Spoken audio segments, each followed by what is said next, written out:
তেলটা অনেক গরম হয়ে গেছে, উপর থেকে বোঝা যাচ্ছে। এখন একটা করে জাস্ট দিয়ে দিব। চিকেনের পানিতেই ক্যাপসিকাম আর গাজরটা সিদ্ধ হয়ে যাবে। তো এটা হচ্ছে আমার প্লেট, মানে এটা আমার দাদি আমাকে দিতে। কাঁসার প্লেট আমার খুবই পছন্দ। তো আমি আজকে চাইনিজ খাবো, বাট আমি কাঁসার প্লেটে নিয়েই খাবো। সো আমার ছোট বোন খেয়ে বলবে এখন এটা কেমন হয়েছে। জোরে বলতে হবে কথা। আসসালামু আলাইকুম সবাইকে, আমি ইরা। আশা করি সবাই ভালো আছেন। তো কিছুদিন আগে আমি একটা পোল করছিলাম, সেখানে আমি আপনাদেরকে জিজ্ঞেস করছিলাম যে কি টাইপের ভিডিও আপনারা আমার থেকে দেখতে চান এই লকডাউনে। তো সেখানে কুকিংয়ে সব থেকে বেশি ভোট আসছে। সো আমি ভাবলাম যে কুকিংটাই আগে করি, দেন ফুড চ্যালেঞ্জ করব। আবার অনেকে বলছে যে আপু তিনটাই করেন, সো সেজন্য আমি ভাবতেছি যে কম্প্যারিজন ভিডিওটাও করার ট্রাই করব। তো এই জন্য আমি ভাবলাম যে আজকের লাঞ্চটা আমি করি, তাহলে আপনাদেরকে কুকিং ভিডিওটাও দেখানো হয়ে যাবে। আর এছাড়া কিছুদিন ধরে আমার বোন চিকেন ফ্রাই খেতে ইচ্ছে, মানে তার চিকেন ফ্রাই খাওয়ার ইচ্ছা ছিল, যে কেএফসি স্টাইলটা খাবে। তো এই জন্য ভাবলাম যে চাইনিজ একটা মেনু করি। তো এই জন্য আমি আজকে ভেজিটেবল ফ্রাইড রাইস করব, চিকেন ফ্রাই করব কেএফসি স্টাইল, আর চিকেন সিজলিংটা করব। তো মোটামুটি আমি টুকটাক একটু আগায় রাখছি করে, তো আপনাদেরকে দেখাই, তাহলে চলে না আমার সাথে। তো সবার আগে আমি করব হচ্ছে ফ্রাইড রাইসটা, বাট ফ্রাইড রাইস করার আগে আমি চিকেন সিজলিং এর যে চিকেনটা ওটা আমি ম্যারিনেট করে নিই। সো এখানে আমার 1 কাপের মতো, 1 কাপের থেকে একটু বেশি না, 1 কাপের থেকে একটু বেশি চিকেন আছে চিকেন সিজলিং এর জন্য। তো এখানে আমি এখন পরিমাণ মতো লবণ দিয়ে দিচ্ছি। আর এখানে আমি একটুখানি সাদা গোলমরিচ গুঁড়া একটু গুঁড়া করে নিয়েছিলাম, সেটা আমি দিব। আচ্ছা, পুরাটাই দিয়ে দিই।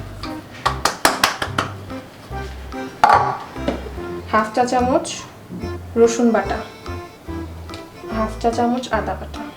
তাকে একটু মাখাই নেব। আর সয়া সসটা এখন দিব না, ওইটা একবারে রান্নার সময় দিব।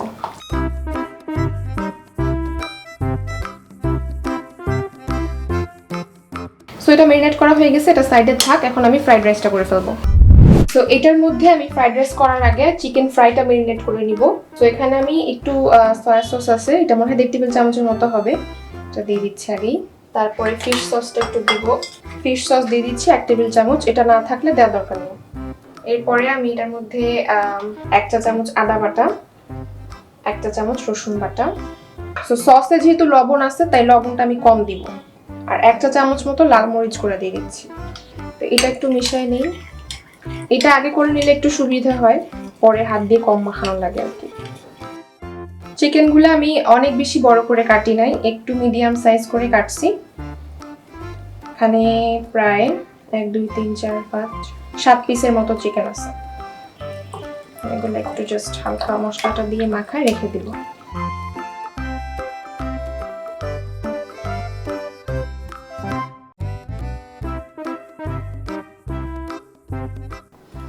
এখন এটা থাক, এখন আমি ফ্রাইড রাইসটা করে ফেলি।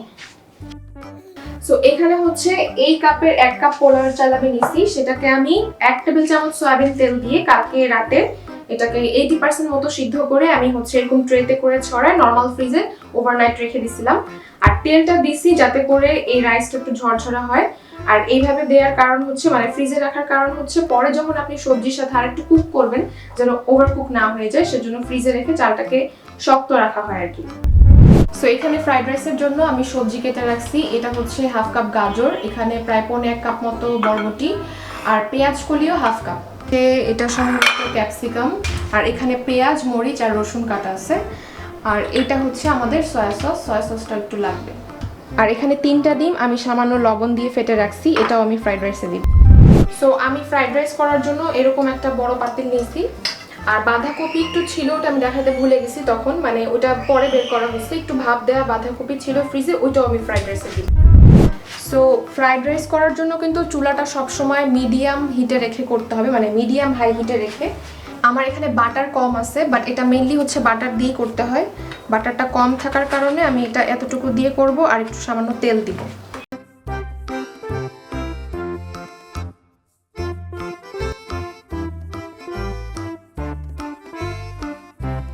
সো বাটারটা খুব বেশি গরম হওয়ার আগে আমি হচ্ছে রসুনটা দিয়ে দিব। আর রসুনটা খুব বেশি গোল্ডেন ব্রাউন করব না, সামান্য একটু ভাজা ভাজা হইলে আমি বাকি জিনিসগুলো দিয়ে দিব।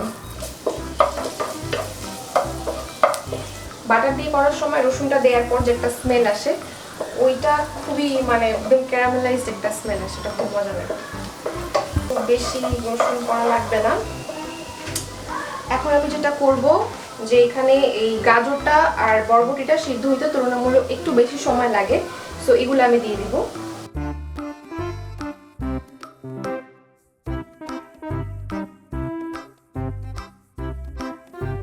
পেঁয়াজ কলি আর বাঁধাকপিটা পরে দিব, কারণ ওইটা সিদ্ধ হইতে অত সময় লাগবে না। এই গাজর এত চিকন চিকন করে কাটা যে কি কঠিন কাজ রে ভাই। আর পুরাটা রান্নায় আমি আবারও বলে দিচ্ছি যে ফ্রাইড রাইসটা পুরাটাই মানে চাইনিজ খাবারই নর্মালি একটু মিডিয়াম হাই হিটে রান্না করতে হয়। একই হিটে না করলে আবার রান্নার এক একটা একরকম হবে, সিদ্ধ সমানভাবে হবে না। তো এখানে একটু ক্যাপসিকাম ছিল, আমি ক্যাপসিকামটা দিয়ে দিচ্ছি। ক্যাপসিকামটাও যেহেতু সিদ্ধ হতে একটু বেশি সময় লাগে, সেজন্য ক্যাপসিকামটা এগুলোর পরে দিব। খুব কালারফুল লাগতেছে, এখানে লাল আর সবুজ ক্যাপসিকামটা দেওয়া হয়েছে তো, আর ওটা আবার আগেও ছিল। তো ডিমটা আমরা ফ্রাইড রাইসে আগে দিই না, কারণ ডিমটা আগে দিলে ওটা ডিমটা ড্রাই হয়ে যায়। আর এই প্রত্যেকটা সবজি দেওয়ার পরে আপনি 1 থেকে 2 মিনিট একটু ভেজে নেবেন, মানে কিছুক্ষণ কুক করে নেবেন, তারপরে অন্য সবজিটা দিবেন আর কি। তো এখন আমি পেঁয়াজ কলিটা দিয়ে দিব,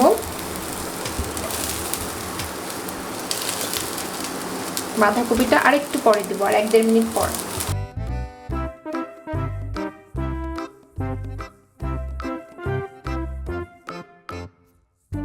পেঁয়াজ আর কাঁচামরিচটা একদম লাস্টে দিতে হবে, এতে করে পেঁয়াজ আর কাঁচামরিচের রংটাও থাকবে, আর ওইভাবেই আসলে ফ্রাইড রাইসে দিতে হয়।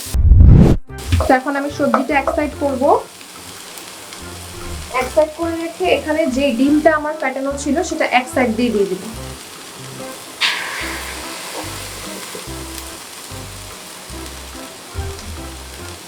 এখন আমি ডিমটা একটু স্ক্র্যাম্বল করে দিব, এক সাইড দিয়ে করবো, 3টা ডিম তো।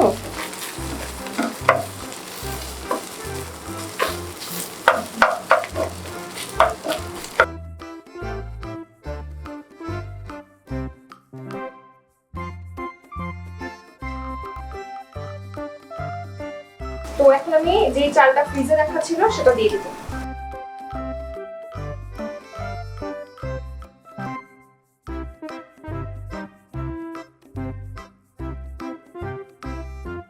যেটা করব, এই পেঁয়াজ মরিচটা দিয়ে দিব, এটা লাস্টে দিলাম কালারটা যেন থাকে সুন্দর মতো। আর এখানে হচ্ছে 1 টেবিল চামচ মতো সয়া সস আছে, আর সয়া সসের মধ্যে যেহেতু লবণ আছে তো আমি আলগা লবণ দিচ্ছি না, আর ফিশ সসটাও আমি উপর থেকে একটু দিয়ে দিচ্ছি।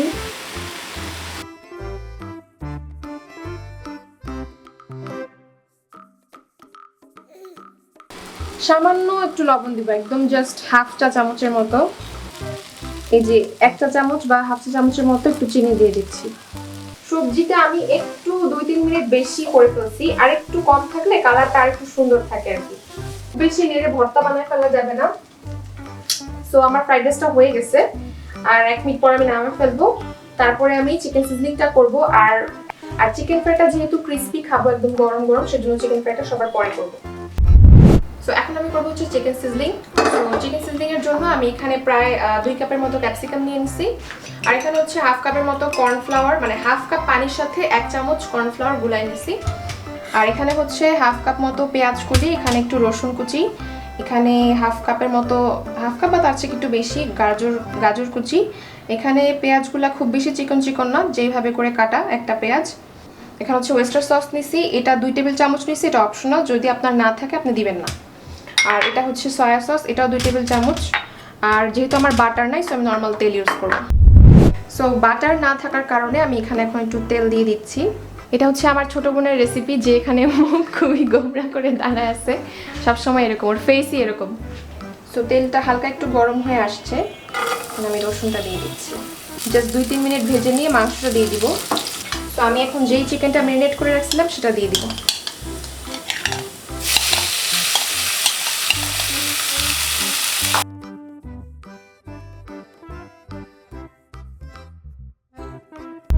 চিকেনের পানিতেই ক্যাপসিকাম আর গাজরটা সিদ্ধ হয়ে যাবে। তো এখন আমি পেঁয়াজ কলি আর পেঁয়াজটা দিয়ে দিব। পেঁয়াজটা আসলে একটু পরে দেওয়া হয় যাতে পেঁয়াজের কালারটা প্লাস পেঁয়াজটা একটু খুব বেশি গলে না যায়। তো এখন এটাকে আমরা যথেষ্ট সিজল করা হয়ে গেছে, বাকি সিজলটুকু আমরা সস দেওয়ার পর করবো। এখানে 2 টেবিল চামচ সয়া সস দিয়ে দিচ্ছি, ওয়েস্টার সস। এটা হচ্ছে আমার বাসায় বানানো টমেটো সস। এটা রেসিপি যদি আপনাদের লাগে তাহলে আপনি বলবেন, কারণ আমি রিসেন্টলি বানায় 6 বোতল বাসায় রেখে দিছি, কারণ আমার বোন ভাতের মতো সস খায়। সস কিনে পোষানো যায় না ওর জন্য, মানে ও স্ন্যাক্স দিয়ে সস খায় না, সস দিয়ে স্ন্যাক্স খায় আর কি।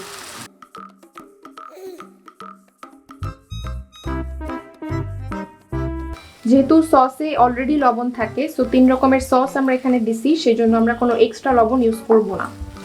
এখন আমি কর্নফ্লাওয়ার গুলানো পানিটা একটু দেওয়ার আগে একটু নেড়ে নিব, নাহলে কর্নফ্লাওয়ারটা কিন্তু নিচে শক্ত হয়ে থাকে।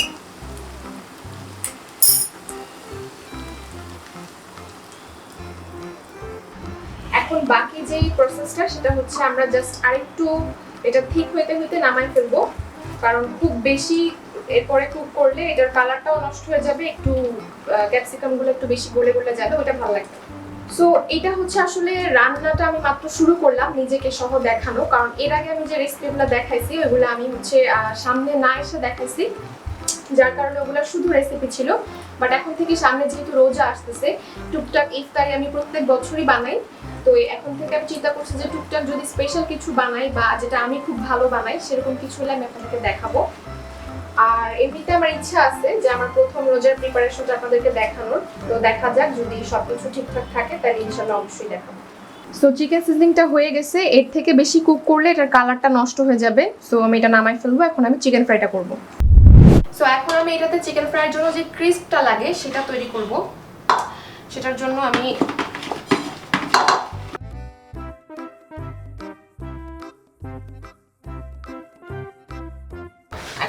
এখানে পরিমাণ মতো লবণ আর মরিচ দেব।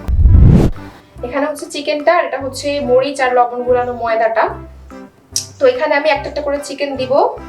তো চিকেনটাকে আবার একটু ওই পানিটার মধ্যে, মানে মশলা মিশানো পানিটার মধ্যে একটু নিব, আবার ভিজায় মাখায় টাখায় নিব, তারপরে ফাইনালি আরেকবার দিব। আর এটা কিছুক্ষণ এভাবে একটা পাত্রে রেখে দিতে হবে, তাইলে হচ্ছে এই আটাটা সেট হবে গায়ে, সাথে সাথে দিয়ে দিলে তেলের মধ্যে আলাদা হয়ে যাবে। সো এখানে রাখি। তেলটা অনেক গরম হয়ে গেছে, উপর থেকে বোঝা যাচ্ছে। এখন একটা করে জাস্ট দিয়ে দিব। যেহেতু আমি ময়দাটা মাখানোর পর কিছুক্ষণ রেখে দিছিলাম, এই কারণে কিন্তু তেলে দেওয়ার সাথে সাথে ময়দাটা কিন্তু আলাদা হয়ে যায় না।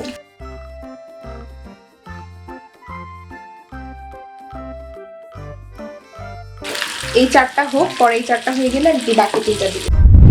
তো চিকেন ফ্রাইগুলো এখন উঠায় ফেলবো। এটা একটু ভালো মতো করে হওয়াইছি উপরে, মানে একটু ডুবো তেলে।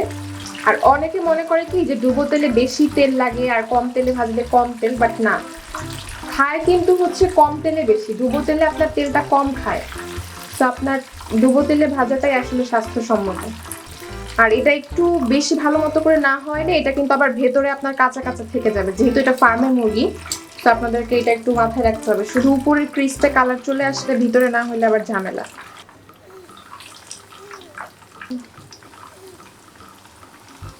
ওকে, সেই 3 পিস হইতে থাকে এখন। তো এটা হচ্ছে আমার প্লেট, মানে এটা আমার দাদি আমাকে দিছে। কাঁসার প্লেট আমার খুবই পছন্দ।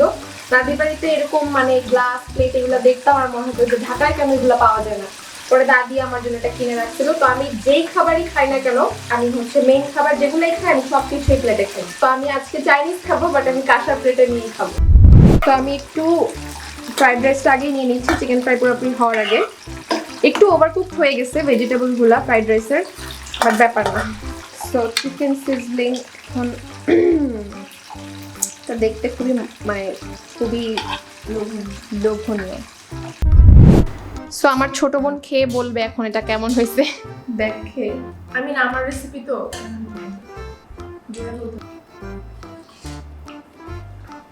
কি মজা হয়েছে। চিকেন সিজনিংটা তো আমার রেসিপি, সো একটু মজাই হবে। চিকেনটা তুই একটু ইয়ে করে দেখ, মানে চিকেনটা একটু মানে ছিঁড়ে দেখ যেটা ভালো মতো ইয়া হচ্ছে কিনা বা শক্ত আছে কিনা। এই লিটারালি ছিঁড়ে গেল। এবং ছিঁড়ার সাথে সাথে একটা সুন্দর মানে একটা ক্রিস্পি একটা গন্ধ আসতেছে। সেরা। আমার ভিডিও দেখতে দেখতে একটু একটু শিখছে আমার থেকে সেরা সেরা। ফাইনালি এবার আমি একটু খেয়ে দেখি। ফ্রাইড রাইসটা হচ্ছে পেঁয়াজটা আর মরিচটা একটু লাস্টে দেওয়াতে কামড় পড়লে সে লাগতেছে। আর চিকেন সিজনিংয়ের মধ্যে মানে চিকেনটা যে আগে থেকে মেরিনেট করা ছিল এই কারণে আদা রসুনের খুব সুন্দর একটা মানে মেরিনেটেড ফ্লেভার আসতেছে। আমি যখন রান্না করি তখন আমি নিজেই মানে নিজে কিছুটা রান্না করার পর নিজে আবার কিচেনে যেয়ে বলি যে ওয়াও এটা কে রান্না করছে, এত মজা হয়েছে। আমি যেগুলো খেতে পছন্দ করি ওগুলো আমি খুব ভালো রান্না করি, মানে কি আর বলবো নিজের গুণের কথা। কোপটা অনেক মজা হয়েছে, আমি বানিয়েছি। তো যাই হোক, আজকে এখন মানে রান্না বান্না করে প্রচন্ড ক্ষুধা লাগছে, তো পুরোটা সময় আপনাদেরকে সাথে রাখা সম্ভব না, এখন খাবো পাগলের মতো।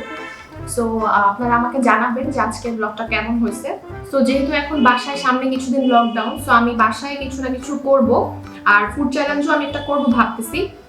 সো সেটার জন্য আপনারা আমাকে জানাতে পারেন যে এই ভিডিওর নিচে আপনারা কমেন্ট করে জানাতে পারেন যে কি টাইপের ফুড চ্যালেঞ্জ আপনারা দেখতে চান, লাইক কালার চ্যালেঞ্জ নাকি 24 আওয়ার্স চ্যালেঞ্জ যেগুলো থাকে, তাহলে আমি সেটা করার চেষ্টা করবো। সো আজকের ভিডিওটা এই পর্যন্তই। সবাই সুস্থ থাকবেন, ভালো থাকবেন, মাস্ক পরবেন। আল্লাহ হাফেজ।